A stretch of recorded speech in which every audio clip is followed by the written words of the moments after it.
नमस्कार, मी Shivali Patil Deshmukh. Brainology counselling centre या नावाने माझं सेंटर आहे एरंडोल येथे. तसंच माझं YouTube channel Brainology counselling with Shivali ह्याच नावाने आहे.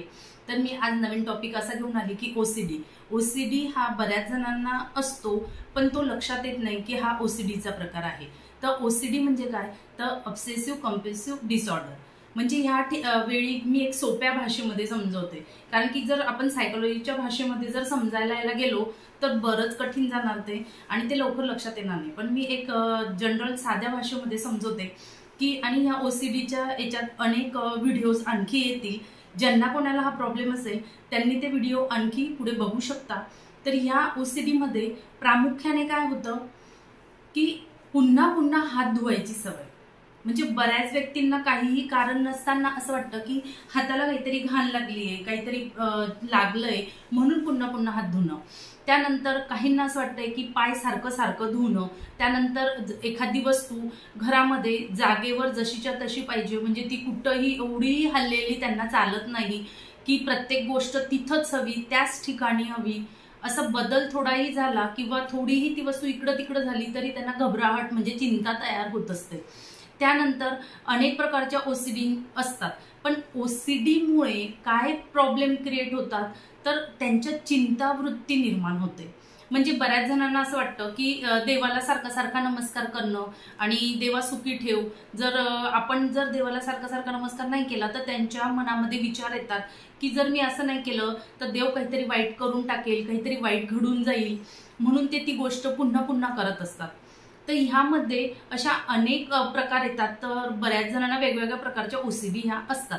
तर ह्यामध्ये आपण प्रामुख्याने काय बघितलं पाहिजे की आपण याच्यामध्ये बघितलं पाहिजे की हा आजार नेमका कुठून सुरुवात झाली. म्हणजे काही जणांची ओसीडी ही जुन्या म्हणजे खूप वर्षांपासून असू शकते. काहींना आता सडन झालेलं असेल की सारखं सारखं तसं फिलिंग येतंय. म्हणजे आपण त्या दोघांमधला फरक कसा ओळखायचा की आपण काहीतरी स्वयंपाक करताना हात धुणं, जेवण करायच्या आधी हात धुणं ही वेगळी गोष्ट आहे, ते नॉर्मल आहे. किंवा आपण बाहेरून आलोय पाय धुतोय ते वेगळं आहे. पण आपण घरामध्येच आहे, कशालाच हात लावलेला नाही, काही नाही, सगळे हात चांगले आहेत, तरी पण दर 15 मिनिटं झाले का हात धुवायला जाणं, थोडंसंही काही झालं का पाय धुवायला जाणं, प्रत्येक गोष्ट चेक करणं, कुलप पुन्हा पुन्हा लावली आहेत का नाही लावली आहेत हे चेक करणं, हे ओसीडीचे प्रकारांमधला एक प्रकार आहेत. तर ह्यामध्ये आपण फॉर एक्झाम्पल असं घेऊ की याच्यामध्ये समजा एखाद्याला हात धुण्याची सवय आहे, तर मग तो काय करणार आहे, दर 15-20 मिनिटं झाले की हात धुणं, ग्लासाला जरी हात लावला तरी हात धुणं, कोणत्याही वस्तूला हात लावला तरी हात धुणं. बरं, ते हात फक्त पाण्याने नाही धुवत, तर ते त्याला पूर्ण वेळ साबण किंवा सोप काहीतरी जे पण असेल त्यांच्याकडे ते लावणार लिक्विड आणि ते खूप घासणार, चोळणार आणि मग त्यांना असं वाटणार की आता ते क्लीन झाले आणि मग त्यांना पुन्हा कशाला हात लावायची इच्छा नाही होणार. ह्यातून काय निर्माण होतं की त्यांना एक तर चिंता खूप निर्माण होते. दुसरी गोष्ट, कॉन्फिडन्स लो होतो, आत्मविश्वास त्यांचा लो होत जातो आणि त्यांचा खूप सारा वेळ त्याच्यामध्ये खर्च झाल्यामुळे काय होतं, तर त्यांना मानसिक थकवा यायला सुरुवात होते. मग ते आपोआपच चिडचिडे होणार, त्यांना कोणतीही गोष्ट करायला सांगितलं का त्यांचा मूड नाही होणार, ते संतापणार, ओरडणार, हे त्याला रिलेटेड आहे. म्हणून याच्यात आपण हे बघू की आपण याच्यामध्ये काय करू शकतो. तर बरेच जण डॉक्टरकडे गेल्यानंतर त्यांना मेडिसिन दिल्या जातात ओसीडीसाठी, पण मेडिसिन आणि काउन्सिलिंग हे दोघं घेतलं तर लवकर फरक हा दिसून येतो.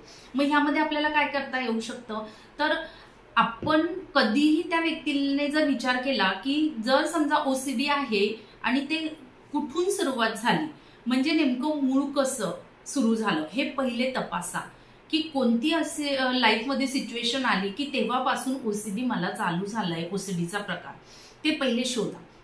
म्हणजे भूतकाळामध्ये याच्या गोष्टी असतील. सेकंड, त्यांनी हे बघा की आपण बघा त्यांनी जरी प्रयत्न केला तर 2 भाग होता. एक थॉट्स त्यांना म्हणणार आहे की तुम्ही ही गोष्ट करायची नाहीये, ते पण स्वतः प्रयत्न करणारे, पण दुसरा थॉट्स त्याच्यावर म्हणणारे नाही नाही हे नाही केलं तर असं काहीतरी वाईट होईल, वाईट घडेल. ही जी वृत्ती म्हणजे हे विचार आपोआप त्यांच्या मनामध्ये येत असतात. मग ह्या विचारांवर विजय कसा मिळवायचा, तर आमच्या सेंटरमध्ये आल्यानंतरही आम्ही जेव्हा ओसीडीच्या पेशंटला ट्रीट करतो त्यावेळी काय करतोय, तर याच्यामध्ये हे बघितलं जातं सीबीटी पद्धती वापरली जाते, म्हणजे कॉग्निटिव्ह बिहेवियर थेरपी. याच्यामध्ये काय केलं जातं की त्यांना कुठल्या कुठल्या पद्धतीने कधी सुरुवात झाली, त्यानंतर आपल्याला ते बंद करण्यासाठी कशा पद्धतीने काम करता येईल हे सगळं शिकवलं जातं.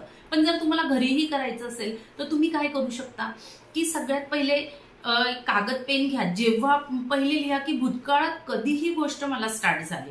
सेकंड थिंग ही लिहा की जेव्हा पण तुमच्या मनात विचार येतोय हात धुण्याचा, पाय धुण्याचा किंवा इतर काही गोष्टींबद्दल, तर त्यावेळी ते नोट डाऊन करत चला की कोणत्या कोणत्या. समजा फॉर एक्झाम्पल तुमच्याकडे 10 गोष्टी तयार झाला की ह्या 10 गोष्टींमुळे मी सारखं सारखं हात धुतोय, पाय धुतोय किंवा काहीतरी करतोय ओसीडीच्या प्रकारामध्ये. तर त्यावेळी तुम्ही काय करा की 10 गोष्टींमधनं मी 5 गोष्टी कशा कमी करू शकणार.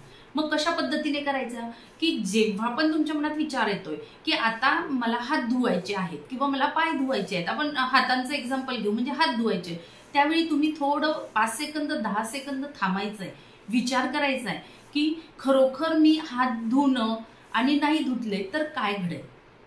मग त्यावेळी विचार प्रक्रिया चालू होईल की खरोखर नाही धुतले तर काय होणार, काही घडणार नाही.